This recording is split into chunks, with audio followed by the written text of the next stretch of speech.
Ya, saudara-saudara, sekarang kita coba saya mengajak saudara untuk merefresh mundur ke belakang. Karena kita mau bicara tentang pembangunan dan reformasi, maka kita harus mundur sampai kepada apa sih penyebab, apa sih yang harus dibangun, apa sih yang harus direformasi. Jadi karena untuk mengetahui apa sih yang harus dibangun, apa yang harus direformasi, maka kita cari tahu awal mulanya itu apa sih yang membuat itu jatuh, menjadikan umat Allah ini jatuh. Apa sih yang perlu dibangun dari awal, ya? Apa sih yang membuat harus dibangun? Kita harus telusuri sampai kepada akar permasalahan. Sama halnya kayak di kantor, kalau kita mau membenahi sesuatu, kita tidak akan membenahi hanya yang di permukaan. Kita akan cari tahu sampai kepada asal muasal sebuah kesalahan, supaya kita membenahinya secara utuh. Nah, demikian juga dalam pembelajaran pembangunan dan reformasi, supaya kita bisa tahu dan kita dapat pembangunan apa yang dituntut daripada kita, reformasi apa sih yang diminta dari kita, supaya sepenuhnya, karena Tuhan minta di dalam periode 40 hari ini sempurna. Ya, kita sedapat mungkin kita bisa lakukanlah sesempurna yang kita bisa. Di luar yang nggak bisa kita laksanakan itu kita serahkan kepada Tuhan. Tapi untuk mengetahuinya, mau nggak mau kita harus telusuri sampai kepada akarnya. Dan untuk mengetahuinya, kita mulailah dari asal mula kejatuhan. Oke, mari kita mulai. Ini agak panjang saudara-saudara, mudah-mudahan bisa diikuti ya. Karena kita bedah semua petunjuk yang disampaikan oleh Ellen G. White dari ceritanya. Ya. Oke, yang pertama kita lihat. Kutipan roh nubuat. Saya coba buat terbagi sebelah kiri dan sebelah kanan. Sebelah kiri adalah kutipan roh nubuatnya, sebelah kanan adalah ulasannya. Ya, mari kita baca perlahan. Sebenarnya Lucifer bisa saja tetap berkenan kepada Allah, dikasihi dan dihormati oleh seluruh malaikat surga, dan menjalankan kuasanya yang mulia untuk memberkati yang lain, serta memuliakan penciptanya. Tetapi kata Nabi itu, engkau sombong karena kecantikan. Ya, saudara-saudara lihat, ini kita hitamkan itu, sombong karena kecantikan. Jadi kesombongannya dia itu karena si Lucifer ini malaikat terbaik, malaikat terganteng, tercakep, tercantik, ya. Jadi karena kecantikannya membuat si Lucifer ini sombong. Datang dari mana ini sifat sombong ini? Ya, mari kita baca terus. Sedikit demi sedikit hikmatmu kau musnahkan demi kesemarakmu. Wah, jadi karena dia punya kelebihan, punya kecantikan, keindahan dari di atas dari yang lainnya. Kenyataannya keindahan dan kecantikan yang lebih dari yang lainnya itu merugikan pada dasarnya bagi seorang Lucifer. Bayangkan Lucifer ini malaikat yang tidak pernah jatuh dalam dosa. Ternyata kecantikan dan keindahan itu merugikan. Ya, nanti kita baca di sebelah kanan. Ini semua nyambung ya, petunjuknya nyawa itu ada kaitannya dengan petunjuk yang lain. Ya, kita terus. Sedikit demi sedikit Lucifer memanjakan suatu keinginan untuk meninggikan diri sendiri. Jadi hati-hati saudara. Ini sebuah pembelajaran. Jadi hati-hati kalau saudara punya sedikit merasa diri, wah saya beda nih sama yang lain. Saya lebih istimewa daripada yang lain. Saya lebih cakep nih. Saya lebih berbobot atau saya lebih cerdas atau lebih berkemampuan ini daripada teman-teman saya yang lain. Hati-hati kalau saudara pupuk terus perasaan tersebut sedikit demi sedikit, ya itu menjadi meninggikan diri. Ya, kita bicara ini adalah awal mula dari pelanggaran hukum. Jadi ini adalah bagian dari pembangunan dan reformasi yang harus kita benahi. Saudara sadari diri sendiri. Saudara bayangkan ini sudah dunia sudah mau 6.000 tahun. Ternyata masalah yang satu ini nggak hilang-hilang. Ya sudah sekian banyak nabi dikirim dari Musa sampai 7 reformator datang, ternyata masalah yang ini nggak selesai-selesai. Dan sampai hari ini jujur saya juga masih punya hal-hal yang kayak gitu.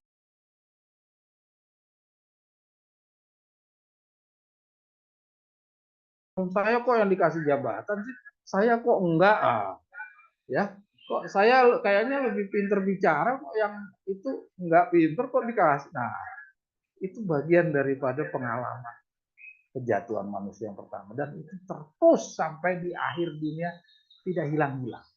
Jadi kita lihat ini adalah bagian pembangunan dan reformasi yang harus kita benahi. Ya, kita terus coba kita baca dulu yang sebelah kanannya. Kecantikan atau sesuatu yang melebihi dari yang lain dapat menjadi bumerang dan pintu masuk bagi pelanggaran. Berikut petunjuk tersebut. Bakat atau talenta. Ini saya cuma ambil kutipan satu. Padahal kalau mau dicari yang lain banyak kutipan yang menggambarkan cerita nasihatnya nyawa terkait dengan kesalahan atau kerugian daripada meninggikan dirinya.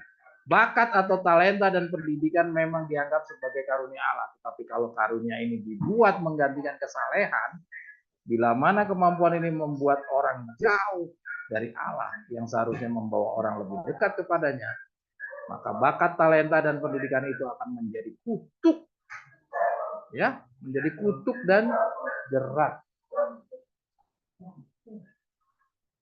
Pendapat yang tersebar luas mengatakan bahwa semua yang tampaknya sopan atau kehalusan budi bahasa dan tingkah laku dalam berbagai hal berhubungan dengan Kristus ini adalah suatu kekeliruan besar. Ya, kita lihat itu di bawah alat ampuh bagi kejahatan. Jadi lihat, ini sudah kita dapatkan dari kejatuhannya Lucifer. Jadi bayangkan ini Lucifer aja yang tadinya nggak kenal dosa, akibat dia menyombongkan diri, merasa diri lebih, ini saja bisa membuat dia akhirnya hilang. Bagaimana kita yang sudah berada di dalam dosa? Jadi hati-hati yang namanya merasa diri lebih, ya, merasa diri punya talenta lebih dari orang lain itu jangan diteruskan, jangan ditutup, biarkan saja. Saudara punya lebih, ya sudah, terima kasih, gak usah saudara kembangkan menjadikan diri Anda itu merasa diri lebih dari yang lain. Hati-hati, itu adalah awal mula seperti Lucifer ini daripada meninggikan diri. Kita lanjut. Ya, gantinya berusaha membuat Allah yang tertinggi dalam kasih dan kesetiaan makhluk-makhluk ciptaannya, Lucifer berusaha untuk memenangkan pelayanan dan penghargaan untuk dirinya. Ya, ya, jadi cikal bakalnya adalah karena dia merasa diri ada kelebihan di dalam diri. Dan karena menginginkan kehormatan yang dikaruniakan Bapa Samawi kepada anaknya. Lalu penghulu malaikat ini menginginkan kuasa yang hanya Kristus saja memiliki hak prerogatif. Lihat bahaya nggak? Jadi keinginan meninggikan diri ini luar biasa bahaya, sampai nggak sadar, namanya orang apa ya, nggak tahu diri, ya, namanya istilahnya nggak tahu diri karena dia orang ciptaan tapi sampai ingin mengambil kedudukannya Yesus, ya, yang menciptakan. Bayangin yang ciptakan, misalnya Tian bikin robot-robotan, terus si robot-robotan ini jadi gede, terus robot-robotan ini mau merebut posisinya Tian jadi anaknya cucunya John Terry lagi, kan nggak masuk akal. Jadi bisa dibayangkan ini kebablasan ini namanya. Jadi hati-hati yang namanya meninggikan diri itu seperti itu. Kita lanjut. Ana boleh lanjut ya, Ana?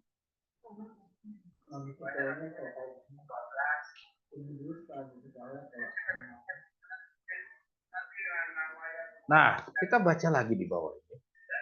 Itu si Lucifernya sendiri, dia nggak ngerti kok bisa sifat perasaan sesungguhnya. Bagaimana kok bisa ada itu? Ya, kita coba garis bawahi. Anak, aku lupa hitamkan itu, anak. Roh ketidakpuasan sebelumnya tidak pernah dikenal di sorga. Itu aku lupa hitamkan. Ya, jadi lihat. Jadi roh ketidakpuasan itu bagian dari pelanggaran hukum. Jadi artinya puas atau tidak puas itu tidak pernah dikenal di dalam kerajaan surga. Semuanya itu cuma adanya patuh. Mau puas, mau tidak, ya, terpenuhi keinginannya, terpenuhi kebutuhannya, itu tidak pernah dikenal di dalam surga. Yang tahu adalah saya makan. Intinya seperti itu kira-kira, ya. Jadi roh ketidakpuasan itu sebelumnya tidak pernah dikenal di sorga. Ya, saudara-saudara sekalian, saya coba mengajak saudara-saudara sekalian turun sampai ke bawah anak kepada kejatuhannya malaikat-malaikat. Coba anak turun ke bawah. Kita lihat konsistensinya Nyonya White dalam menjelaskan. Sampai ke bawah anak. Sampai yang diras di malaikat-malaikat. Kita lihat. Terus anak.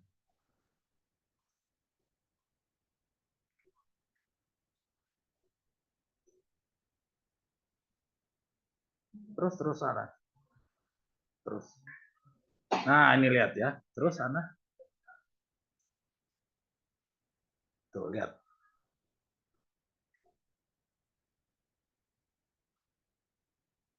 Nah, kita lihat yang paling terakhir tuh KA 518.3. Roh ketidakpuasan sebelumnya tidak dikenal di sorga. Coba bisa bayangkan itu. Jadi artinya kepada si rasul kepada malaikat-malaikat yang jatuh sepertiga malaikat di sorga itu jatuh, ya itu pun juga kita lihat pengaruhnya adalah akibat dari dia pengaruhi dengan ketidakpuasan. Dan ketidakpuasan itu tidak pernah dikenal di dalam sorga. Jadi saudara puas nggak? Ya, kalau saya mengajar begini, Anda puas nggak? Atau saudara yang lain mengajar, Anda lebih puas? Ada lebih memilih mendengar dia karena dia lebih memuaskan, atau saya mengajar mungkin tidak memuaskan? Ya, itu bukan bagian daripada roh Allah yang memimpin. Saudara menilai saudara John dari nanti ngajar tidak menyenangkan, saudara ini mengajar lebih menyenangkan. Ingat, itu bukan roh Allah yang memimpin saudara. Ya, ukurannya saudara dinilai bahwa John Terry Nate itu ngajar benar atau tidak, itu hanya apa yang dibicarakan, bukan menyenangkan atau tidak menyenangkan. Kalau sampai saudara mengukur puas dan tidak puas, itu artinya Anda menggunakan apa? Ras. Oke, Anda balik lagi ke atas Anda. Kalau saudara menggunakan rasa, apa itu artinya? Artinya bukan roh Allah yang memimpin saudara. Oke, Anda balik ya. Oke, kita lanjut yang tadi Anda lanjutkan. Ya, nah kita lihat di sini. Kita lihat yang saya merahkan. Roh ketidakpuasan sebelumnya tidak dikenal di sorga. Pada mulanya, Lucifer tidak melihat ke arah mana ia sedang hanyut. Ya, ia tidak mengerti sifat perasaannya. Ya, ia tidak mengerti sifat perasaannya yang sesungguhnya. Jadi artinya ketidakpuasan itu, ya, itu datang dari rasa, bukan pikir. Kita baca baik-baiknya. Ia tidak mengerti sifat perasaannya yang sesungguhnya. Jadi ketidakpuasan itu datangnya dari perasaan. Ya, jadi artinya boleh kita simpulkan apa? Orang-orang yang tidak pernah jatuh dalam dosa itu tidak punya perasaan. Ya tidak. Ya. Jadi artinya orang-orang yang tidak pernah jatuh dalam dosa, dunia-dunia yang tidak pernah jatuh dalam dosa, itu tidak punya perasaan. Jadi artinya kalau berpikir dia cuma pakai rasio. Dia nggak punya yang namanya rasa. Ini pelajarannya John Terry Nate ya di dalam nubuatan berbicara tentang rasa dan rasio. Ini sangat berlaku. Rasio dan rasa. Ah ya, rasio dan rasa. Ya, jadi sangat-sangat tergambarkan di dalam cerita contoh. Ya, kembali lagi kita lihat amaran petunjuknya White itu harus ada contohnya. Ya, jadi apa yang John Terry Nate tuliskan tentang rasa dan rasio, sekarang ini ada ya sama aja. Ya, jadi inilah contohnya. Ya, oke.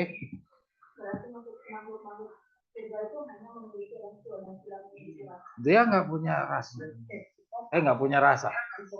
Ya, nah jadi kamu bilang orang-orang di dunia-dunia yang tidak pernah jatuh dalam dosa orang jahat semua. Psikopat.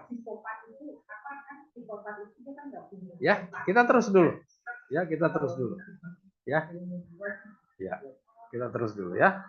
Intinya seperti itu ya. Ini bunyinya tulisannya Nyonya White begini. Nanti kalau Dela mau kritik Nyonya White ya nggak apa-apa, silakan.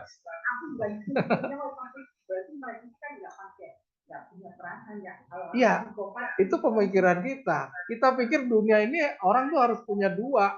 Ya sisi baik dan sisi negatif itu bagus, harusnya ada. Itu pikiran kita yang dipengaruhi oleh kejahatan di luar. Sekarang ini setelah kita belajar, kita harus buang semua. Ya, nanti kita akan ketemu di bawah ditunjukkan bahwa sebenarnya Tuhan tuh nggak butuh kamu punya pikiran negatif. Kadang-kadang kan kita pikir loh, jangan terlalu positif thinking melulu lah, harus ada pikiran negatif. Ternyata dari pelajaran ini kita tuh tidak disuruh untuk punya pikiran yang negatif. Pikiran negatif itu datangnya dari akibat dosa. Mari kita terus. Tetapi pada waktu ketidakpuasannya terbukti tanpa alasan, Lucifer yakin bahwa ia salah, bahwa tuntutan ilahi adalah benar dan adil, dan ia harus mengakuinya demikian di hadapan segenap warga surga. Seandainya ia melakukan hal ini, maka ia dapat menyelamatkan dirinya dan banyak malaikat lain. Pada waktu itu belum seluruhnya ia meninggalkan kesetiaannya kepada Allah. Pada waktu itu belum seluruhnya dia meninggalkan. Jadi artinya masih bisa dia sebenarnya bertobat. Walaupun ia sudah meninggalkan kedudukannya sebagai kerub yang berjaga, ya, sebagai malaikat terbesar, namun seandainya ia mau kembali kepada Allah, mengakui hikmat pencipta, dan puas dengan mengisi kedudukan yang telah ditetapkan baginya di dalam rencana besar Allah, maka ia akan dikembalikan kepada jabatannya yang semula. Kenapa dia nggak mau kembali? Kan dia udah, tadi kan kita baca dia sadar bahwa itu salah. Ya, kenapa dia nggak mau kembali? Jawabannya adalah ini.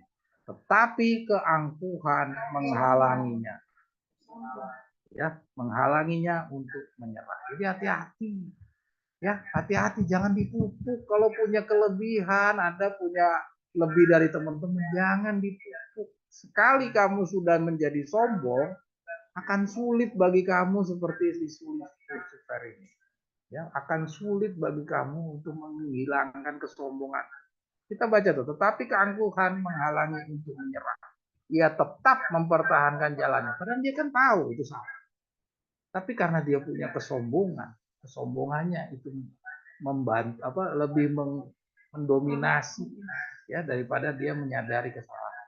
Padahal dia masih punya kesempatan untuk bertobat. Ya, ya. Yudas kan artinya akibat dari pengaruhnya Lucifer. Ini big boss-nya. Yang kita bicara nih big boss-nya. Ya.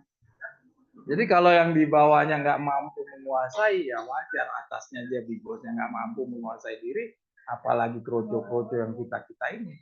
Jadi makanya kita belajarlah dari sumber permasalahan. Ini kita bicara dari sumber permasalahan. Kita lakukan pembangunan dan reformasi, mempelajari dari sumber masalah. Tetapi keangkuhan menghalanginya untuk menyerah. Ia tetap mempertahankan jalannya dengan mengatakan bahwa ia tidak perlu bertobat dan tunduk sepenuhnya kepada penciptanya dalam pertentangan besar. Siapa yang bilang katakan tidak perlu bertobat? Padahal tadi nyawat kita baca dia masih bisa bertobat, tapi dia sudah mempunyai kesimpulan tidak perlu bertobat. Datang dari mana itu pengertian tidak perlu bertobat? Datang dari kesombongan, perasaan dan kesombongan. Jadi gara-gara kesombongan dia putar balik. Ya, padahal dia tahu kalau yang namanya jatuh dia harus bertobat. Tapi karena kesombongan itu dia bisa memutar balik. Nanti kita baca lebih lagi di bawah bagaimana dia memutar balikkan lagi yang lain. Ana boleh geser Ana. Untuk menangani dosa, Allah hanya dapat menggunakan keadilan dan kebenaran. Adik, ya, coba kita ikuti. Untuk menangani dosa, Allah cuma punya keadilan dan kebenaran. Allah nggak punya alat lain. Ya, sedangkan setan dapat menggunakan apa yang Allah tidak dapat atau tidak mau gunakan. Coba direnungkan kata-kata ini baik-baik ya. Coba direnungkan kata-kata ini baik-baik. Untuk menangani dosa, ya, jadi untuk memperbaiki mobil rusak, itu Tuhan cuma punya dua alat, yaitu keadilan dan kebenaran. Ya, di luar ini Tuhan nggak punya alat lain. Jadi artinya kalau kamu tidak bisa mengatasi kesalahan kamu atau dosa kamu dengan keadilan, terus kamu tidak juga mau menerima kebenaran yang Tuhan tawarkan, ya Tuhan nggak punya alat lagi untuk mentobatkan kamu. Tuhan udah nyerah gitu loh. Ya. Nah, setan tawarkan yang lain. Ya, bukan setan bisa membuat kamu bertobat, tapi setan malah mengambil alih buat kamu yang menolak kebenaran itu diambil sama setan. Kita baca. Setan dapat menggunakan apa yang Allah tidak dapat atau tidak mau gunakan. Yaitu apa? Sanjungan yang berlebihan dan penipuan atau kecurangan. Ini alatnya setan. Tuhan alatnya adalah keadilan dan kebenaran. Setan alatnya adalah apa? Sanjungan yang berlebihan dan penipuan atau kecurangan. Jadi hati-hati kalau saudara, weh cantik ya, weh ganteng, weh dede. Ini orang Makassar nggak ada di sini. Nggak tahu bahasa Jerman itu apa. Ya, jadi ingat kalau kita disanjung-sanjung sama orang itu adalah sarananya setan untuk membuat kita lupa daratan.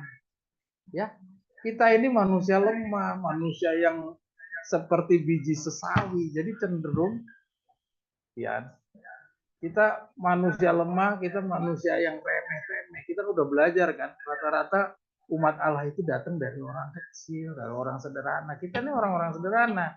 Ya, jadi kalau ada orang yang muji, pudih, seneng kita nggak pernah dipuji, nggak pernah dipuji, nggak pernah ada yang menghargai kita. Kita tuh orang remeh, waduh, seneng kan? Ya, Anda bisa ikuti cerita tentang senangnya dipuji. Anda coba ikuti Facebooknya orang Papua dan orang Papua dan orang Ambon. Ketika Daniel Dio datang ngangkat jadi pendeta, ya, pemimpin wilayah timur. Terus siapa lagi? Niko Yekwan. Niko Yekwan kan dijadikan pemimpin pendeta di sana tuh. Langsung yang dulunya masih telepon-telepon kita, terus masih ikut Zoom sama kita. Kalau kita tanya, bagaimana pembelajaran di sana? Sinyal. Selalu masalah sinyal terus yang dibicarakan. Tapi setelah Daniel Dio datang, dia sanjung. Hilang semuanya. Coba Papua nggak ada semua. Ya, jadi lihat ini alat yang dipakai oleh setan. Ini bukan alat yang dipakai Tuhan. Tuhan punya alat cuma keadilan dan kebenaran. Jadi kalau kita datang, ya, John Terry Nate datang, aku datang, ya, kita semua datang ke Papua, nawarin buku, ya, harusnya itu kan yang Allah, jalannya Allah. Tapi yang dia terima adalah sanjungan. Keadilan dan kebenaran yang harusnya dia terima. Tapi yang dia terima adalah sanjungan. Artinya, ada dua yang bekerja. Ya, Dela kirim buku kan sama Semi Mesak itu. Kirim buku, nggak reaksinya dia nggak ada. Tapi ketika ada sanjungan, ini yang disambut sama dia. Jadi artinya ada dua yang datang, dari pihak setan dan satu dari pihak Allah. Tapi dia tolak yang dari Tuhan.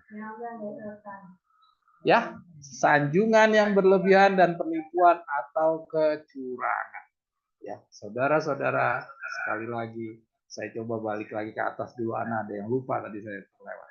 Sebenarnya di catatan saya udah uraikan, cuman untuk kita bicara tidak usah saya bicarakan catatan. Ana, kita lihat lagi Ana ke atas dulu Ana. Jadi lihat kembali lagi nih, tidak mengerti, saya berhenti dulu Ana. Berhenti. Saya coba mau mengulas ini. Roh ketidakpuasan sebelumnya tidak dikenal di sorga. Jadi ketidakpuasan itu datang dari mana? Ia tidak mengerti sifat perasaannya yang sesungguhnya. Jadi datang dari perasaan. Jadi ingat, ketika perasaan itu hadir, datanglah dosa. Ya. Jadi lihat, jadi cikal bakal dari sebuah pelanggaran di dalam kerajaan surga itu adalah penggunaan perasaan. Ya, kesombongan itu juga datangnya dari perasaan. Ya, jadi semua penghancur itu datangnya dari perasaan. Makanya itu kalau kita baca dan belum nanti di bagian bawah. Oke, kita terus. Nanti ada kutipan tentang perasaan. Kita baca demikian tertulis semua, ya. Kita lanjut. Ya.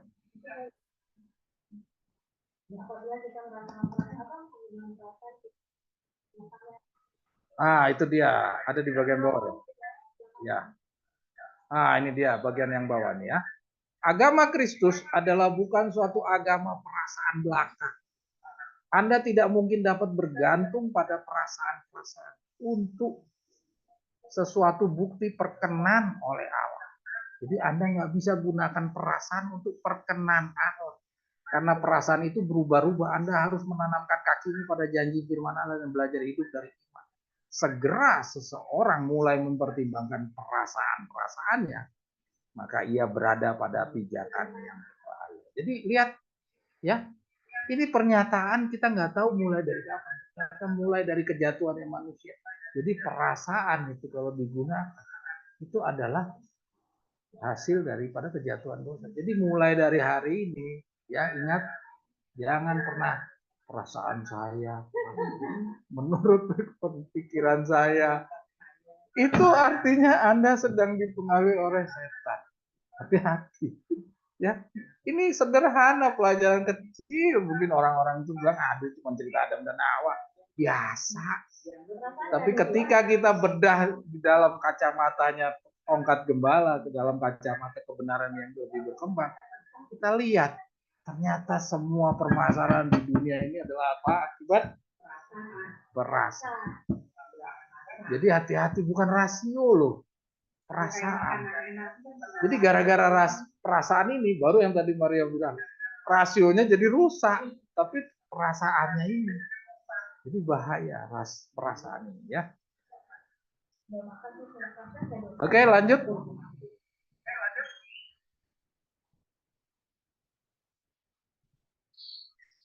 Nah itu ya, kita berhenti dulu. Anak sedikit anak kata atas tadi ada yang kita coba baca pelan-pelan anak. Ke atas dulu anak. Ke atas anak. Atas. Kita lanjutkan dari yang merah tadi anak. Oke ya. Jadi setan pakai alat yaitu sanjungan dan penipuan dan kecurangan. Ya, kalau penipuan namanya tipu. Artinya dia mencoba memalsukan daripada yang benar. Ya, kita udah sering pelajari tentang memalsukan daripada yang benar. Atau kecurangan. Coba bayangin ya, kecurangan. Tadi kan kita udah baca di renungan, ada korupsi, ada egois. Ya, itu semua adalah buah-buah dari pengaruh setan, kecurangan, bukan dari keadilan dan kebenaran. Ya, kita terus. Ia telah berusaha memalsukan firman Allah tuh, ya. Jadi penipuannya itu memalsukan. Kalau yang namanya memalsukan artinya mirip aslinya. Dan ia telah salah tafsirkan rencana pemeliharaan pemerintahannya di hadapan malaikat-malaikat, mengatakan bahwa Allah tidak adil dalam memberikan hukum-hukum dan peraturan atau penghuni sorga, sehingga sehingga di dalam menghendaki penyerahan dan penurutan dari makhluknya, ia hanya berusaha meninggikan dirinya sendiri. Oleh sebab itu harus ditunjukkan di hadapannya penghuni sorga serta dunia-dunia yang lain bahwa pemerintahan Allah adalah adil dan hukumnya adalah sempurna. Setan menunjukkan seolah-olah ia berusaha untuk memajukan kebaikan alam semesta. Nah ini Del, kembali lagi yang tadi kamu bilang. Kalau setan itu nggak bukakan pemahaman-pemahaman begitu, orang nggak ada yang tahu bahwa Tuhan itu adil atau enggak. Karena apa? Karena manusia tidak jatuh dalam dosa atau malu yang tidak jatuh dalam dosa itu diciptakan hanya satu sisi, ya kan?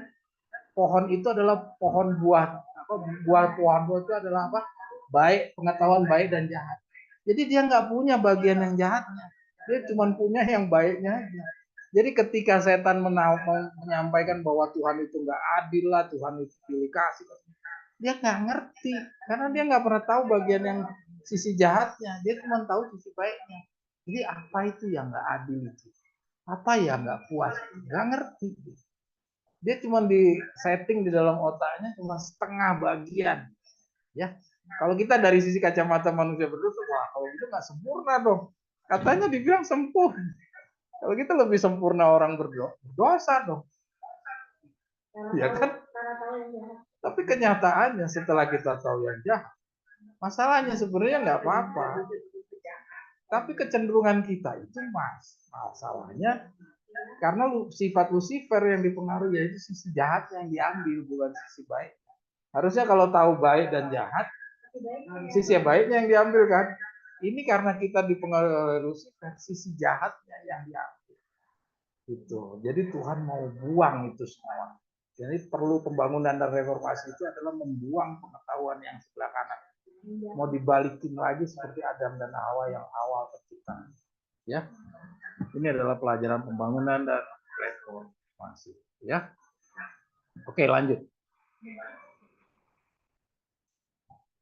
Bisa ngikutin ya semuanya Om Haryanto? Ini karena cerita awal sekali tentang kejatuhan manusia. Ini semua adalah cikal bakal. Jadi kalau kita mau melakukan pembangunan dan reformasi, perlu kita mengenali dulu akar muasal daripada segala pelanggaran hukum. Oke, lanjut. Jadi ingat ya, segera seseorang mulai mempertimbangkan perasaan-perasaannya, maka ia berada pada pijakan yang berbahaya. Ya, Anda tidak mungkin dapat bergantung pada perasaan untuk sesuatu bukti perkenan Allah. Jadi perasaan itu tidak pernah berkenan bagi Allah. Ya, oke? Lanjut. Beda sekali dengan lingkungan pergaulan kita. Pergaulan kita tuh selalu menggunakan pendapat sendiri menurut saya. Itu di dunia bergaul kita biasa itu orang gunakan perasaan. Ya, tetapi dalam kebenaran Allah tidak ada tempat yang menggunakan. Saya ulangi, dalam kebenaran Allah tidak ada tempat yang menggunakan. Di dalam pergaulan sehari-hari orang menggunakan perasaan dan pendapatnya sendiri, itu adalah hal yang lumrah. Ya, jadi berhenti saudara menggunakan hal-hal yang umum di lingkungan kita. Ya, kita terus. Nah, itu lagi kita lihat didorong oleh rasa iri hati. Ia bertekad untuk menghasut mereka agar memberontak dan mendatangkan kepada mereka kesalahan dan hukuman dosa. Jadi iri hati itu berhubungan dengan kesombongan dan keangkuhan. Kenapa orang itu iri hati? Karena apa? Karena dia ingin dihargai, ingin dia dinilai lebih daripada yang lain. Kan dia ingin meninggikan diri. Jadi dia punya iri ketika dirinya ada yang lebih dari dirinya. Ada yang lebih dari dia gitu. Ya, kan tadi dia punya kecantikan, punya keindahan kan. Itu membuat dia sombong. Ketika dia lihat di lapangan ada yang lebih daripada dia, misalnya punya sepeda nih, udah bagus, bangga gitu. Tapi pas dia ada yang lebih bagus lagi, wah muncul tuh iri hati kan. Nah iri hati ini kalau dipupuk, kan ini ceritakan Lucifer memupuk. Jadi dia menimbulkan kebencian, dia bagi-bagi tuh. Kebencian dia bagi, kita baca. Didorong oleh rasa iri hati, ia bertekad untuk menghasut mereka agar memberontak. Jadi iri hatinya bukan untuk dirinya sendiri. Dia menghasut, mengajak orang lain. Ya. Jadi ini jelek sekali ini ya. Jadi awal cerita kembali lagi perasaan agar memberontak dan mendatangkan kepada mereka kesalahan dan hukuman dosa. Ya. Oke, lanjut. Lanjut anak. Masih ada 10 lembar lagi anak. Ya. Nah, sekarang kita coba baca catatan. Ini sebuah renungan, saudara-saudara. Mungkin saudara nggak menemukan di dalam petunjuknya nyawa, tapi ini patut Anda pikirkan. Ya, coba kita baca. Dengan kejatuhan Lucifer yang memiliki ketidakpuasan terhadap Allah sebagai dorongan dari keinginannya lebih ditinggikan daripada yang lainnya. Bahkan termasuk juga keinginannya merebut kedudukan anak Allah.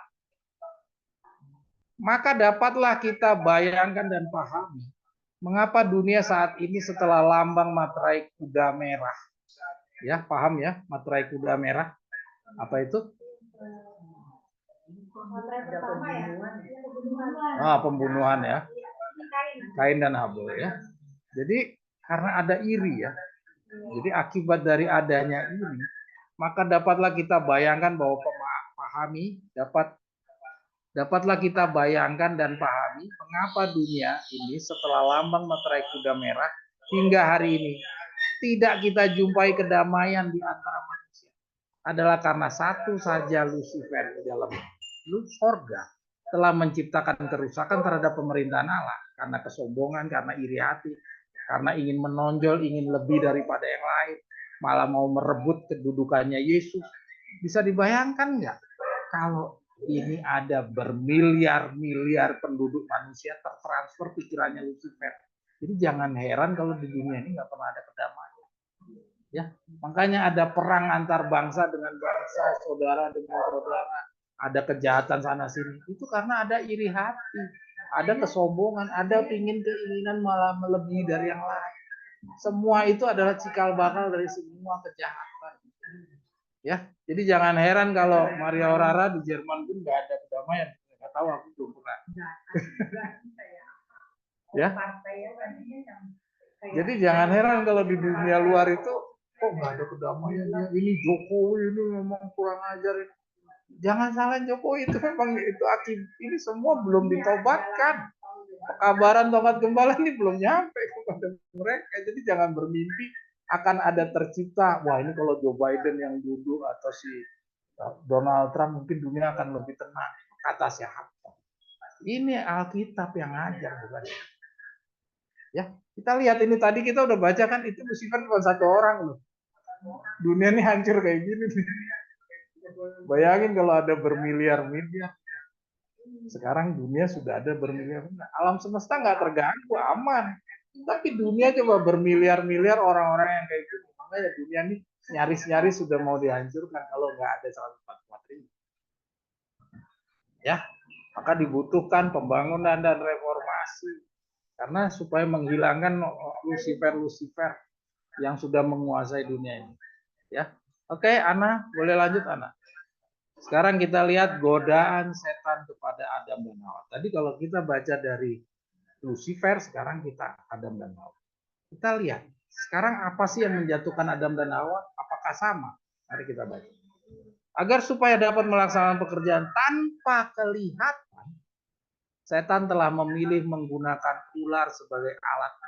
Satu alat yang tersembunyi yang telah disesuaikan dengan usaha penipuan. Pada waktu itu, ular adalah salah seekor makhluk yang paling cantik, cerdik, dan paling indah di bumi. Ya, kita baca yang di bawah. Satu hal yang menarik perhatian dan menyukakan mata yang memandang. Ya, jadi coba saudara amati apa yang mau kita ambil dari yang saya hitamkan. Apa? Bagaimana caranya si Lucifer menjatuhkan Adam dan Hawa? Dia menggunakan ular. Kenapa dia nggak datang pakai dirinya sendiri sebagai Lucifer? Kan berwibawa kan? Kenapa dia nggak datang sebagai malaikat terbesar? Karena malaikat-malaikat kan sudah ngasih tahu hati-hati. Ya, dia udah ngasih tahu ke Adam dan Hawa. Kalau saudara baca lengkap, itu malaikat udah ngasih tahu ke Hawa, hati-hati ya, ada malaikat yang namanya Lucifer.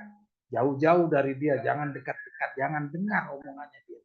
Nah, Lucifer tahu kalau dia datang sebagaimana dirinya Lucifer, pasti ditolak sama Hawa.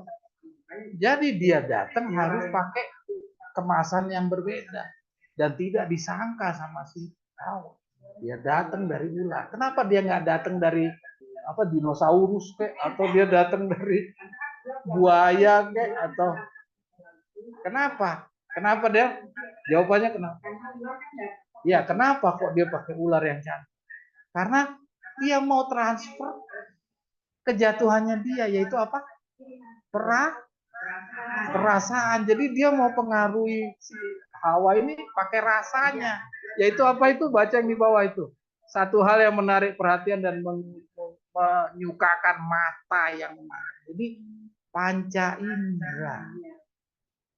Ya, jadi luar biasa ya pelajaran sederhana yang mungkin kata orang cuma cerita-cerita Adam dan Hawa. Setelah kita gali dalam-dalam begini, kita dapat hal yang sejauh ini belum banyak kita paham. Ya, jadi lihat permasalahan utama mulai dari Lucifer adalah perasaan, dan mulai dari manusia jatuh pertama pun mulai jatuhnya dari apa? Tante, penggunaan perasaan. Jadi hati-hati, rasamu itu yang dipengaruhi. Jadi kita pergi ke mal-mal itu semua perasaan. Ya, itu perasaan kita yang dipengaruhi. Ya. Oke.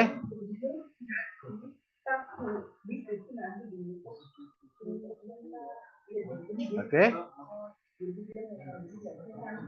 Kita lanjut. Ana, boleh kita lanjut, Ana?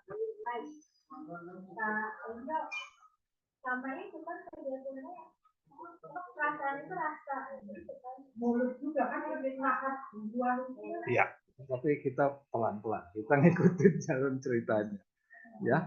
Nah, Kita lihat lagi yang berikutnya. Paragraf berikutnya kita dapat satu informasi lagi ya. Ya.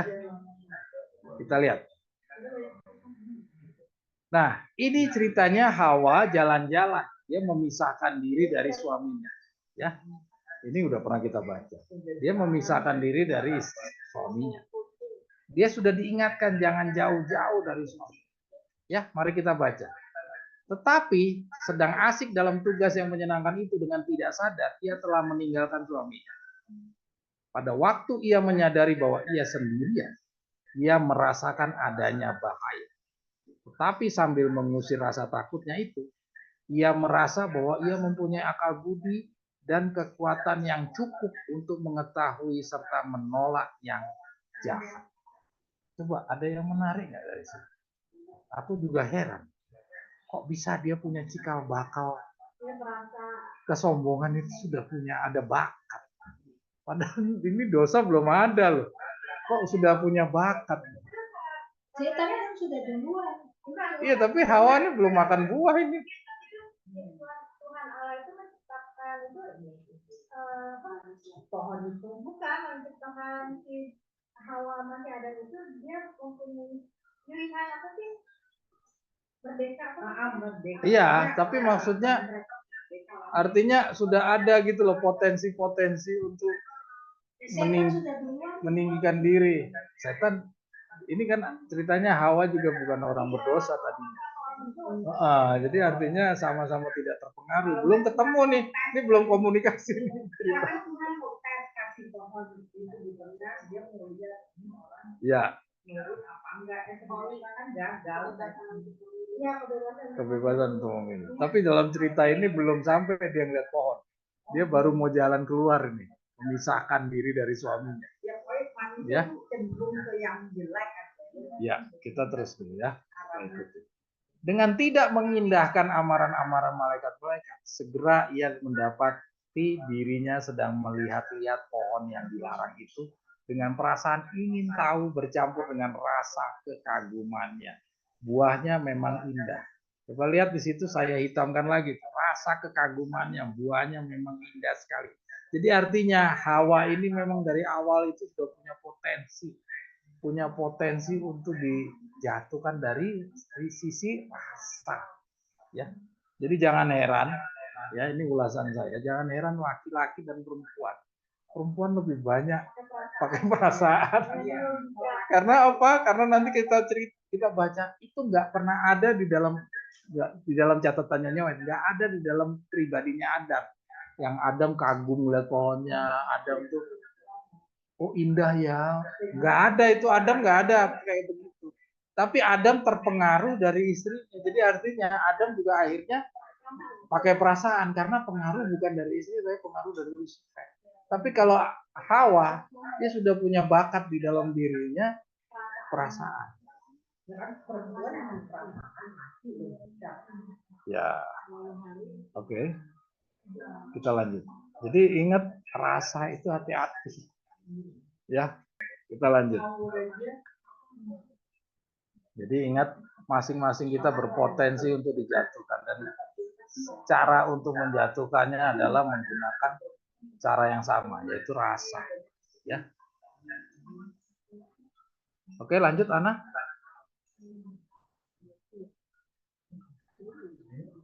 Ini semuanya Ellen G. White loh yang ngomong bukan aku. Ya, mari kita baca lagi yang di bawah. Kita baca yang dihitamkan. Memberikan pujian akan kecantikannya. Tuh, coba. Jadi metode yang diterapkan seperti tadi kita kasih contoh tentang orang-orang kejatuhan di Papua sama di Ambon. Itu metodenya setan yang dipakai. Ya, memberikan pujian akan kecantikannya dan kata-katanya bukanlah sesuatu yang tidak menyenangkan. Jadi dia membuat hatinya si Hawa itu berbinar-binar gitu. Cantik ya gue ya. Waduh, mana nih cermin nih? Gitu kan. Waktu itu kan nggak ada cermin dia. Nggak ada cermin. Oke, kita lanjut. Gantinya lari dari tempat itu, ia tetap berdiri di sana sambil mengagumi seekor ular yang dapat berkata-kata. Kembali lagi. Hawa rasanya yang dimunculkan. Jadi ini belum makan loh ini. Ini belum makan buahnya, tapi dia sudah punya rasa menggunakan perasaan. Ya. Ya. Jadi kalau kita lihat ini, ya, kita lihat ini belum jatuh dalam dosa aja, sudah bisa dirayu sama saya. Bagaimana kita yang sudah jatuh dalam dosa? Ya. Jadi kalau ada pergaulan kejahatan di luar mempengaruhi kita dengan mudah, itu sangat mudah. Sangat besar kemungkinan kita terbangkit kejahatan di dalam. Karena kita sudah punya dosa. Ini belum punya dosa aja, dia sudah terkagum-kagum gitu. Ya, jadi hati-hati. Ya, jadi hati-hati. Kita terus. Begitulah cara setan bekerja semenjak dari Adam sampai sekarang. Jadi kenapa saya hitamkan sampai sekarang? Jadi artinya apa? Artinya pelajaran ini masih up to date. Jangan dianggap itu cerita kuno, nggak usah lagi dipelajari. Enco ini Adam dan Hawa, cerita anak-anak kecil. Ini kalau ketemu Ya. Anak-anak pelajaran anak bayi-bayi ini, anak-anak yang belum bisa ngomong. Mungkin anak-anak yang masih di dalam perlu diomongin ini. Pelajaran anak yang di dalam perut. Bukan anak yang udah lahir ini. Aduh, pelajaran cere-cere begini. Kita baca baik-baik itu. Katanya dia bilang bekerja semenjak zaman Adam sampai sekarang. Jadi sampai sekarang ini sampai kapan? Sampai periode pekabaran ini disampaikan kepada orang akhir zaman. Artinya sampai pintu kasihan tertutup. Dan melalui cara ini, kita baca lebih lanjut. Dan melalui cara ini, ia telah beroleh hasil yang gemilang. Bayangin. Jadi kejatuhan semua contoh-contoh perjalanan umat Allah kita kalau pelajari dari mulai Adam dan Hawa, Kain, terus apalagi orang-orang jatuh di zamannya Nuh, terus apalagi zamannya Nimrod, sampai di zamannya Sodom dan Gomora dan seterusnya sampai di Yesus, sampai di Waco Texas. Ini semuanya adalah hasil daripada perasaan. Tadi kan kita udah baca, perasaan juga mendorong dia jadi meninggikan. Jadi Waco Texas ini juga ingin meninggikan diri. Ya. Jadi minta untuk dihormati segala macam itu sudah mulai dari perasaan. Ya. Oke?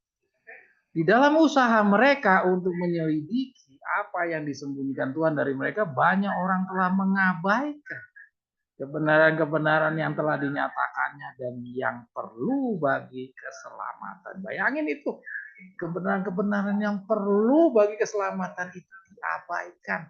Oleh apa? Karena menggunakan perasaan. Jadi Mario Rara hati-hati. Ingatkan Olaf jangan pakai perasaan.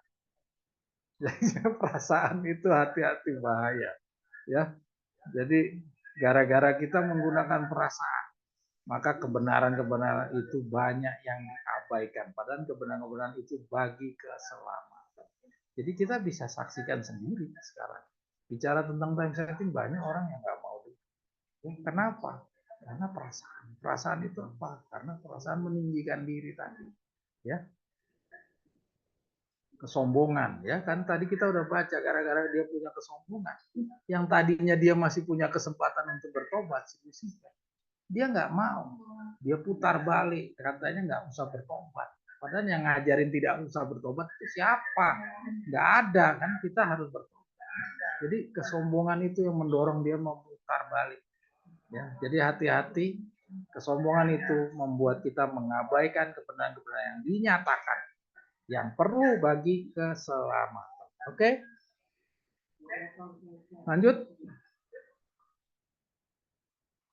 Setan menyatakan kepada pasangan suci itu bahwa mereka akan menjadi orang-orang yang beruntung juga. Itu ada nggak tertulis yang mengatakan beruntung melanggar hukum? Kan nggak ada. Itu artinya akibat dia menggunakan caranya dia. Tadi kan Allah punya cara adalah keadilan dan kebenaran. Setan punya cara adalah penipuan dan keculasan tadi kan. Kecurangan, penipuan, sama apa lagi tadi? Menyanjung. Ya. Nah, ini yang digunakan sama setan. Bukankah dewasa ini juga kita mendengar ucapan yang sama? Ya, banyak orang yang membicarakan tentang kepicikan daripada mereka yang mentaati hukum Allah. Coba saudara pikir kanan. Lebih banyak orang yang lebih senang ngomongin kesusahan hidup lah, kesusahan bisnis lah, kesusahan apalah, bekerja lah, semua kesusahan-kesusahan dia lebih senang bicara daripada mentaati hukum Allah. Mentaati, ingat, pembenaran oleh iman. Mentaati adalah bagian dari melaksanakan. Jadi sebelum mentaati, orang itu harus apa? Pembenaran oleh iman, belajar. Jadi kalau dia tidak mau mentaati, ya, daripada mentaati hukum Allah, artinya dia mengabaikan belajar, mengerti, percaya, dan melaksanakan atau mentaati.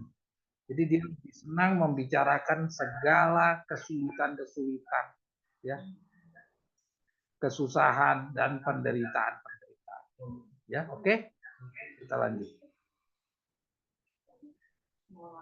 Kita baca yang di bagian bagian kanan anak. Nah, ini dia ya. Jadi kita lihat di sini. Kata-kata ini bukan kita bilang kepicikan ini adalah kepicikan Yakub ya. Jangan kita simpulkan sebagai kepicikan Yakub. Karena ini dia katakan sesuai dengan konteksnya, inilah yang dibicarakan. Coba boleh ke atas. Bukankah dewasa ini kita mendengar ucapan yang sama ini? Jadi artinya ini yang diucapkan oleh orang-orang pada umum. Jadi kepicikan yang di sini bukanlah kepicikan Yakub. Jangan sampai kita menyimpulkan itu adalah kepicikan Yakub, karena kepicikan Yakub itu memang yang ditugaskan kepada kita untuk membahasnya. Ya, kepicikan Yakub itu adalah bagian yang harus ditaati, pengetahuan tentang kepicikan Yakub. Tapi dalam hal ini yang dibicarakan tentang kepicikan itu adalah kesusahan-kesusahan. Dan kenyataan kita lihat di sekeliling kita, semua orang membicarakan berbagai kesusahan-kesusahan, tapi tidak ada yang membicarakan tentang kebenaran. Ya, terlebih lagi orang-orang Advent cenderung tidak ada yang senang membicarakan tentang kebenaran. Ya, oke.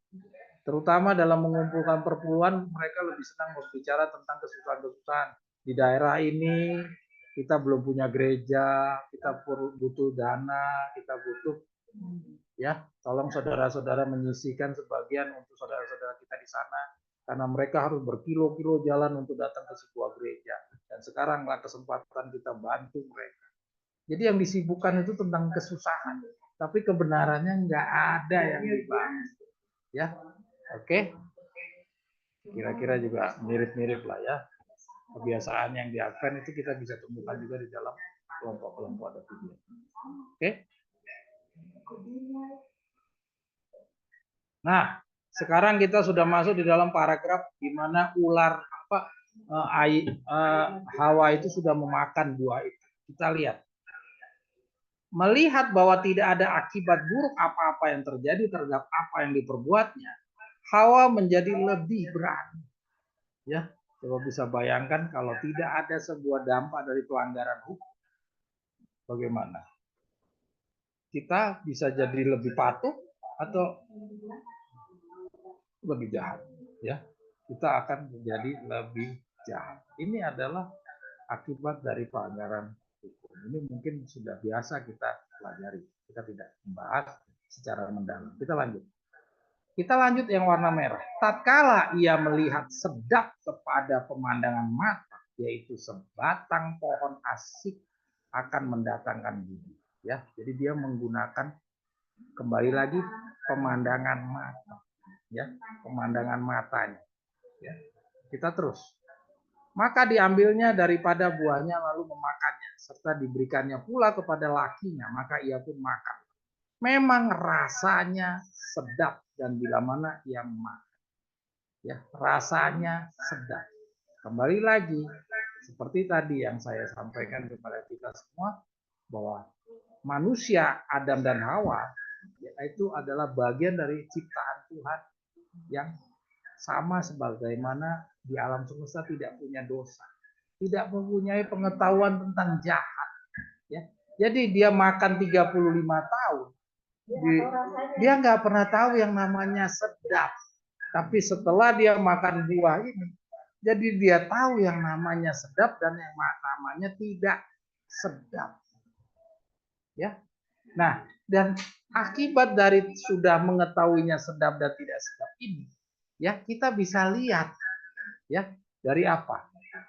Dari waktu bangsa Israel keluar dari Mesir, ya waktu dia sudah terbiasa makanan-makanan yang sedap, ketika dia dikasih makanan mana, itu adalah makanan malaikat katanya, White. Saya lupa di sini ada nggak ya, atau di tulisan yang lain nanti saudara bisa telusuri, ya makanan mana itu makanan surga. Ternyata nggak enak. Jadi artinya bisa dilihat 35 tahun Adam dan Hawa memakan makanan tersebut. Nggak ada masalah dengan sedap atau tidak sedap. Ya, tapi setelah dia sekali aja makan itu buah, dia langsung jadi tahu, nggak enak yang ini yang enak. Jadi bayangin 35 tahun makanan itu semuanya digeser, hanya makanan yang baru beberapa detik dia makan. Ya, jadi bisa dibayangkan itu dia waktu bangsa Israel di perbendaharaan waktu dia perhambaan di Mesir. Walaupun dia dalam penderitaan segala macam, kekurangan makan, ternyata makanan yang disediakan di dalam penjara itu masih lebih enak daripada mana. Jadi bisa bayangin ya, ini lidahnya jadi rusak ini. Ya, nah ini yang tadi yang Owi bilang, selera. Jadi selera jadi rusak ini gara-gara buah. Ya, jadi apa yang tadi kita ngobrol ya, bahwa kan bagus orang tahu baik dan jahat. Kenapa kok jadi nggak bagus? Permasalahannya yang dibesar-besarkan sama si Lucifer ini yang jahatnya. Baiknya itu malah mau dihilangkan. Bahkan bila perlu tidak usah lagi mikir yang baik. Tidak perlu yang jahatnya aja yang dimunculkan ke permukaan. Jadi dia mau hilangkan semua eksistensinya Tuhan punya kuasa tuh kan ada di baiknya. Baiknya tuh mau dibuang. Jadi mau dimunculkan yang sisi jahatnya. Nah ini yang mau dilakukan pembangunan dan reformasi yang kita harus lakukan ini. Jadi resiko yang jeleknya ini loh yang dibuang. Jadi tadi yang kita pikir bahwa kan bagus. Masalahnya dampaknya tuh buruknya kayak seperti ini. Karena nanti suatu saat akan dibuang. Ya, oke, kita lanjut ya. Jadi bahayanya selera juga rusak. Ya, tadi rasa itu perasaan, itu untuk attitude dan segala penurutan, pemahaman logika tentang kebenaran itu dirusak oleh perasaan. Lidah pun juga dirusak oleh selera. Oke? Jadi akhirnya jadi tahu nih yang enak, yang mana yang enggak enak. Oh, makanan ini yang gado-gado enak, gado-gado yang enggak ini enggak enak. Ya. Jadi termasuk kita sendiri yang udah punya reformasi kesehatan pun kita pun juga masih menggunakan selera. Jadi itu bagian dari soal pelajaran tentang reformasi kesehatan mungkin berikutnya ya. Setelah kita belajar ini saya coba ini dulu. Karena kita belajarnya bertahap. Nanti kita bicara selera, kita bicara tentang reformasi kesehatan. Apakah cukup dengan meninggalkan daging? Tidak cukup, ya. Nanti kita akan teruskan. Oke, lanjut. Nah, ia seolah-olah merasakan adanya suatu kuasa menggairahkan hidupnya dan membayangkan bahwa ia sedang memasuki suatu kehidupan yang lebih mulia. Coba, seolah-olah merasakan adanya suatu kuasa menggairahkan hidupnya dan membayangkan bahwa ia sedang memasuki suatu kehidupan yang lebih mulia. Apakah iya? Secara faktanya, apa iya Adam dan Hawa merasa dirinya lebih mulia? Kita coba ikuti, kita baca. Ada nggak dia lebih mulia? Enggak. Artinya apa? Ini rasa. Jadi kembali lagi ini sukses ini. Si Lucifer mentransfer semua kejatuhannya dia. Jadi benar-benar si Hawa yang tadinya pakai rasio dalam menilai segala sesuatu, termasuk dalam hal merasakan kegairahan hidupnya pun semua sudah dia ganti. Yang tadinya dia pakai rasio dia ganti dengan rasa.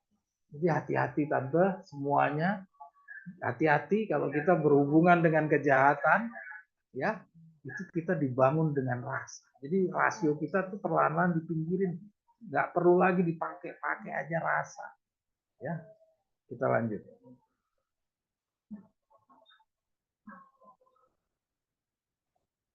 Oke, Ana boleh? Ini kayaknya enggak. Wah, udah jam 6. Ya, kita lanjut lagi ya. Ini baru halaman 6 loh. Tapi kalau kita nggak bedah pelan-pelan begini, kita nggak dapat ya. Kalau kita cepat-cepat, kita nggak dapat lengkap semua. Karena kita memang lagi belajar detail. Kalau kita belajar detail terus kita loncat-loncat, kita nggak dapat lengkap. Ya, ini yang berikutnya. Lalu kata ular kepada perempuan ini, niscaya tiada kamu akan mati, melainkan telah diketahui Allah akan hal jika engkau makan buah itu tak dapat tiada pada. Ketika itu juga celiklah matamu dan engkau jadi seperti Allah sebab mengetahui baik dan jahat. Lihat, saya merahkan yang celiklah matamu dan engkau jadi seperti Allah sebab mengetahui baik dan jahat. Ya. Jadi sejak dia makan buah itu, dia jadi seperti Allah. Benar nggak jadi seperti Allah? Benar. Jadi dia seperti Allah, dia bisa tahu yang baik mana, yang jahat yang mana. Ya, dia seperti Allah. Beda seperti manusia-manusia atau ciptaan-ciptaan malu-malu di dalam sorga yang lain. Itu dia nggak seperti Allah. Tapi ini seperti Allah. Ya, engkau jadi seperti Allah sebab mengetahui baik dan jahat. Jadi dia bisa mengetahui mana yang baik, mana yang jahat. Yang tadinya dia cuma tahunya yang baik, jahat itu dia nggak punya sama sekali. Dia tahunya cuma makanan itu semuanya enak. Ini kurang garam nih. Tian tuh tahu tuh kalau kurang garam tuh Tian. Ya, wah ini kurang bumbunya. Jadi itu nggak ngerti sama sekali semuanya. Jadi kira-kira seperti itu. Baik. Terus termasuk panas, dingin, enak, tidak enak, baik atau tidak baik, indah atau tidak indah, dia juga nggak tahu. Ya, dia cantik atau jelek dia nggak pernah tahu. Ya, dia nggak pernah tahu. Ya, tapi sejak dia memakan buah itu, semuanya jadi tahu. Ya. Dan jeleknya pengetahuan tahunya itu harusnya kan bagus ya, membuat wawasan dia jadi luas. Tapi kejelekannya adalah kecenderungannya dia melihat yang sisi jeleknya ini yang ditonjolkan. Ya. Dan tadi kita udah baca talenta itu. Kalau digunakan untuk yang jelek itu malah menjadi kutuk. Nah, kenyataannya sekarang setelah dia makan buah baik dan jahat, itu dia gunakan untuk yang jelek. Jadi akhirnya pengetahuan dia jadi kutuk. Oke, lanjut. Nah, dan ia telah menghasutnya sambil mengatakan bahwa Tuhan didorong oleh rasa cemburu telah menahan buah ini dari mereka. Nah, ini hasutan. Pada kenyataannya Tuhan nggak pernah cemburu. Nah, ini adalah hasutan. Agar jangan mereka itu menjadi setara dengan dirinya. Nah, ini jualannya si Lucifer adalah sama seperti keinginannya dia, yaitu ingin menonjolkan diri. Adalah disebabkan oleh karena khasiatnya yang ajaib yang dapat memberikan hikmat dan kuasa, sehingga ia telah melarang mereka untuk mengecap bahkan menjamahnya.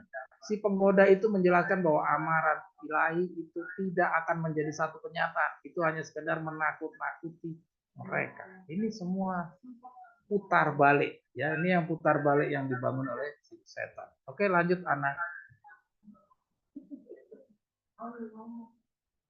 Mungkin kita selesaikan ini ya, ini.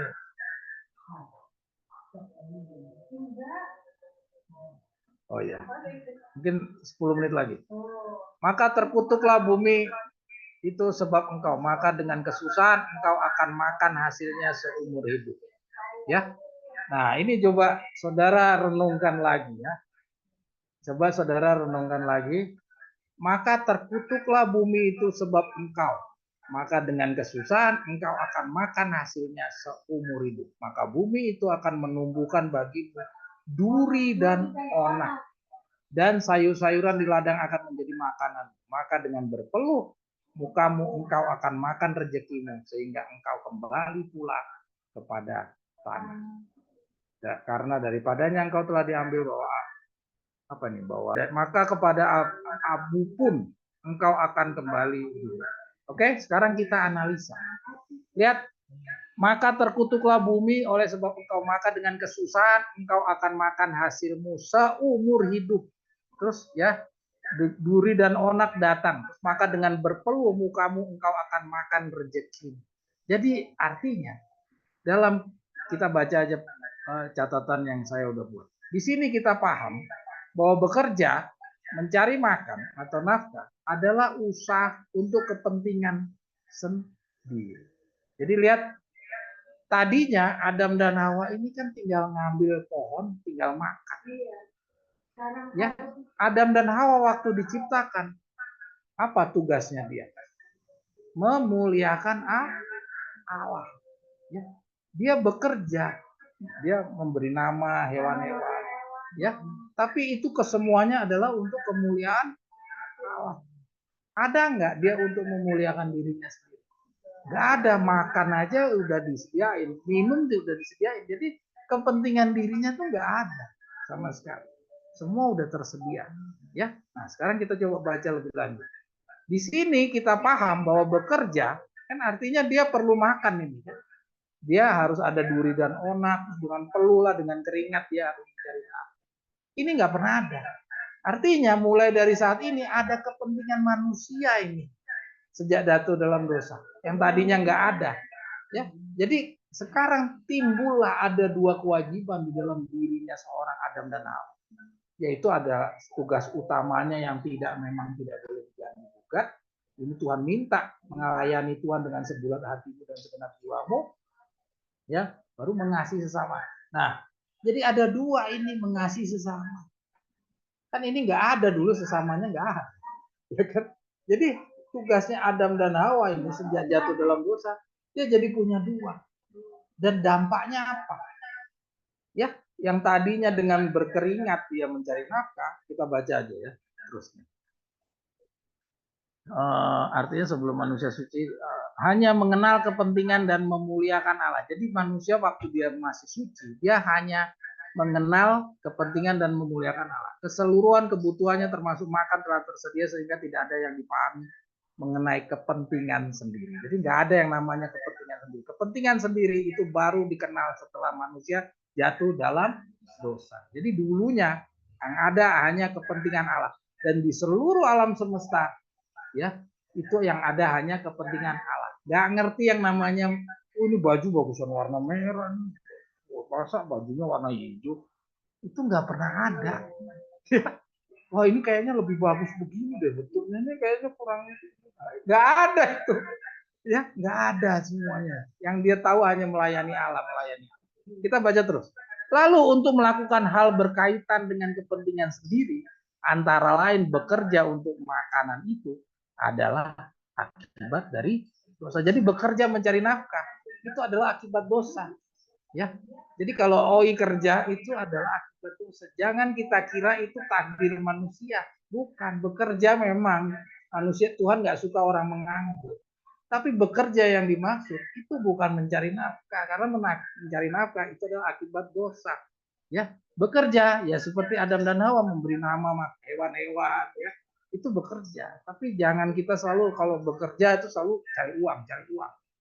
Itu akibat dosa. Ya, kita terus. Jadi keberadaan kepentingan sendiri pada dasarnya hanya sementara selama dosa itu masih ada. Ya, jadi mencari nafkah itu kan karena ada dosa. Ya, jadi kalau begitu bekerja itu hanya sementara. Tanggung jawab manusia awalnya hanya satu, yaitu memuliakan Allah.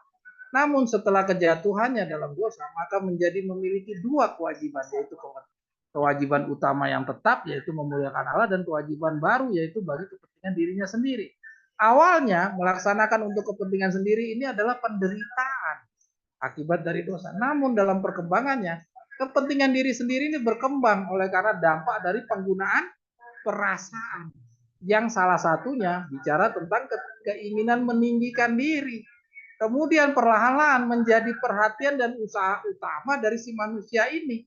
Dan pada akhirnya kewajiban utamanya memuliakan Allahnya pelan-pelan digeser-geser sampai akhirnya satu sama lain tidak ada lagi manusia yang tahu.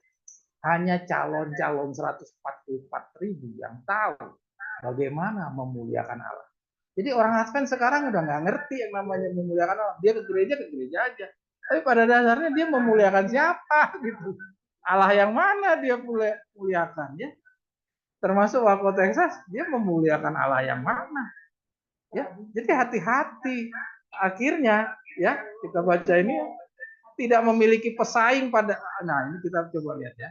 Kemudian perlahan-lahan menjadi perhatian dan usaha utama dan pada akhirnya kewajiban utamanya memuliakan Allah yang dahulu tidak memiliki pesaing. Pada akhirnya terlebih di akhir zaman ini sudah tidak ada lagi orang yang menjalankan dan mengetahui bagaimana memuliakan Allah itu. Mayoritas termasuk sidangnya Laodikia mengejar memuliakan diri. Sehingga bagi kita yang telah memiliki kebenaran makanan pada waktunya, termasuk golongan kebenaran yang makin terbuka yang berjuang memuliakan Allah di lingkungan sekitar, berada seharusnya sudah sangat jauh berbeda dan tersiksa. Bila pun kita tidak didapati atau tidak dirasakan perbedaan, jadi harusnya kita tuh tersiksa dengan lingkungan kita. Karena hanya kita saja yang mengetahui bagaimana memuliakan. Orang-orang nggak ada yang tahu. Orang-orang tuh menggunakan pikirannya sendiri. Semua dipengaruhi oleh rasa. Ya, jadi kalau kita tidak merasakan ada perbedaan, harusnya kita berbeda seperti tadi kita baca Ibrahim. Ibrahim kan berbeda. Ya, harusnya kita berbeda. Tapi kalau kita sekarang masih belum berbeda, itu artinya apa? Karena kita masih berada dalam manusia lama dan hanyut menyesuaikan diri dengan budaya dan kebiasaan mereka yang berhasil dimenangkan pengaruh perasaan oleh setan. Ya, jadi lihat, jadi akibat dosa ini timbullah yang namanya kepentingan diri. Jadi kepentingan diri ini jangan dibilang ini sudah hakikatnya ada. Kepentingan diri ini adalah akibat dosa. Tadinya nggak ada, yang ada kepentingan Allah. Kepentingan diri ini nggak pernah ada. Ya, itu kita bisa baca dari petunjuk. Ini walaupun ini analisa dari saya, tapi saudara bisa coba analisa sendiri. Dari sekian banyak tulisan, kita lihat memang ternyata kita tuh secara perlahan memang didorong sama setan untuk melupakan yang namanya memuliakan Allah. Kita memuliakan diri sendiri itu semua tuh, ya. Adanya mall semuanya itu, semua ada healing lah yang indah-indah semuanya. Itu kan adalah untuk memuliakan diri kita.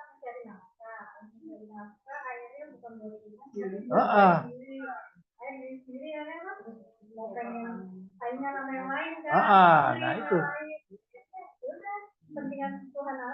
Nah, jadi hampir-hampir udah nggak ada belajar udah nggak mau kan kita belajar gara-gara gunakan perasaan, segala kebenaran yang berkaitan dengan keselamatan disingkirkan. Itu seperti di Advent sekarang buatan udah nggak ada ya. Jadi perlahan-lahan ini semua didorong untuk kepentingan manusianya ya, jadikan yang prioritas perhatian ya. Kan di dalam tulisan yang lain Tuhan minta apa? Kepentingan Tuhan itu yang utama, yang lainnya menjadi nomor 2. Tapi kebalik sekarang. Bahkan bukan kebalik, malah tidak ada.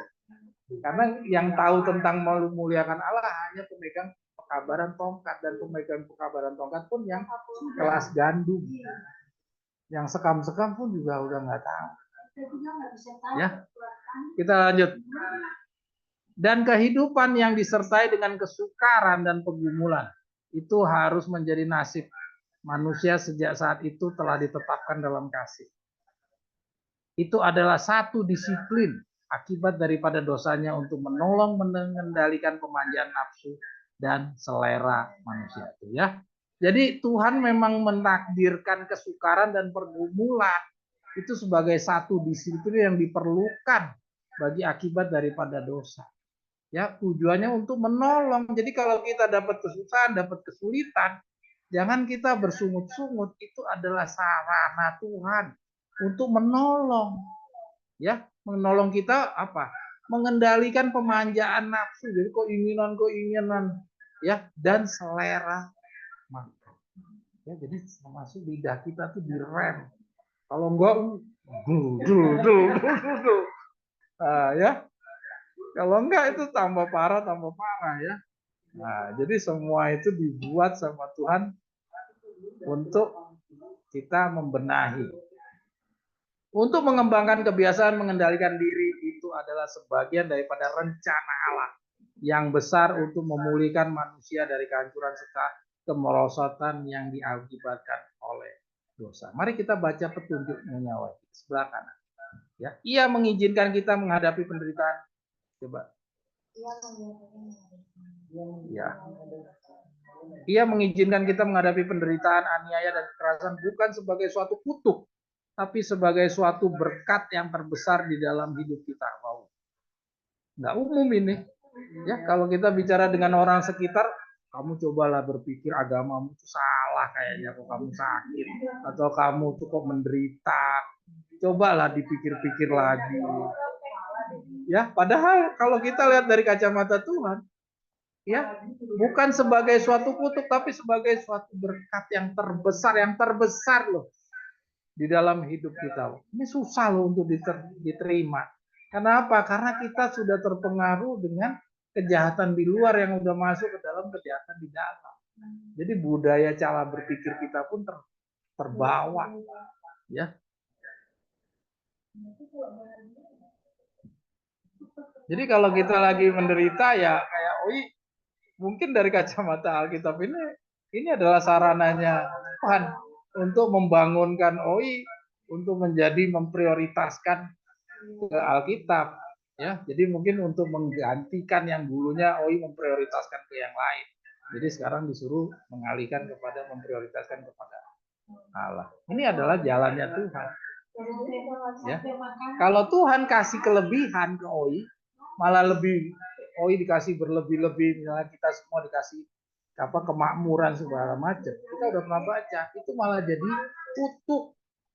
Bukan menjadikan kita malah semakin patuh, kita semakin meninggalkan Tuhan karena semakin keinginan nafsu kita tuh terpenuhi untuk diwujudkan gitu. Ya.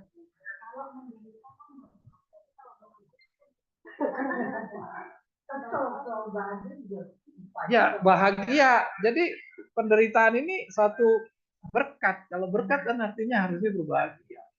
Jadi dalam kesakitan ini adalah kebahagiaan. Ya, oke, lanjut Ana.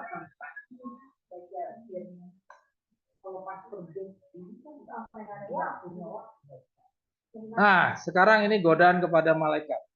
Ya. Oke. Ya. Ini godaan kepada malaikat. Ya, kita loncat cepat kok ini. Ya, Lucifer pergi untuk menyebarkan roh ketidakpuasan. Ini kita lihat sama juga yang dibangun oleh Lucifer kepada malaikat-malaikat adalah ketidakpuasan. Jadi artinya malaikat-malaikat ini nggak pernah kenal yang namanya puas, tidak puas itu dia nggak pernah kenal. Ya, jadi bayangkan ini dunia itu kan tidak terhingga. Tuhan punya jangka waktu yang mundur ke belakang sebelum dunia diciptakan. Ya, mulai dari mungkin planet pertama itu kan malaikat sudah ada. Itu tidak pernah tahu yang namanya puas tidak puas. Ya, baru si Lucifer muncul ini mempengaruhi mereka dengan yang namanya tidak puas. Jadi pengetahuan puas dan tidak puas ini belum pernah ada. Ya, jadi penggunaan perasaan, ia gunakan lagi tuh. Ia berusaha untuk membangkitkan ketidakpuasan terhadap hukum-hukum yang mengatur, ya. Mengatakan bahwa mereka dibebani dengan pembatasan-pembatasan yang tidak perlu. Padahal sebelumnya mereka nggak pernah merasakan ada pembatasan. Jadi artinya setan ini benar-benar gara-gara perasaan itu muncul di dalam diri Lucifer. Ya, Lucifer kan bagian dari malaikat. Ya, artinya gara-gara perasaan ini memunculkan yang namanya tidak puas. Jadi hati-hati yang namanya perasaan. Oke, berikutnya Ana.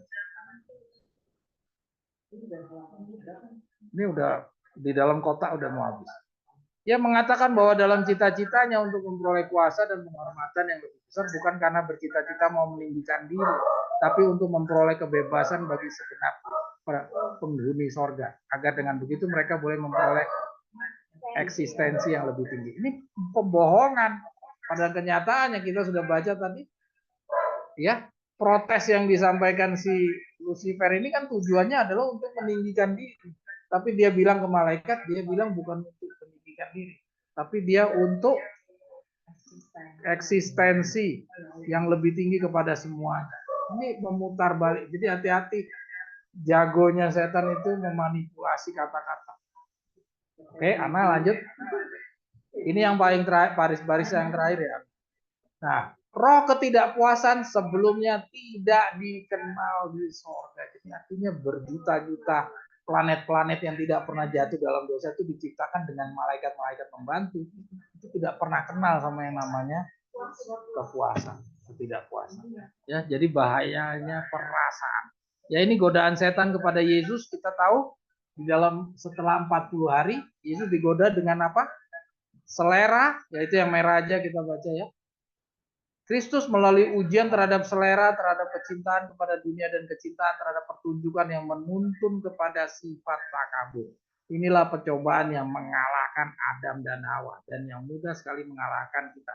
Jadi kita lihat cobaan yang diberikan kepada Yesus itu cobaan-cobaan yang itu juga dari Adam dan Hawa.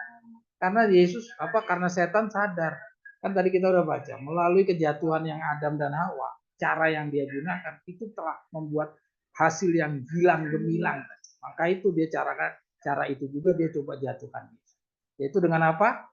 Selera, kecintaan kepada dunia dan kecintaan terhadap pertunjukan. Apa itu kecintaan terhadap pertunjukan? Pamer. Ya. Pertunjukan yang menuntun kepada sifat takabur. Jadi mempertunjukkan kan kecintaan terhadap pertunjukan kan mau memamerkan. Jadi hati-hati kesombongan, tinggi hati, ingin dilihat orang lain.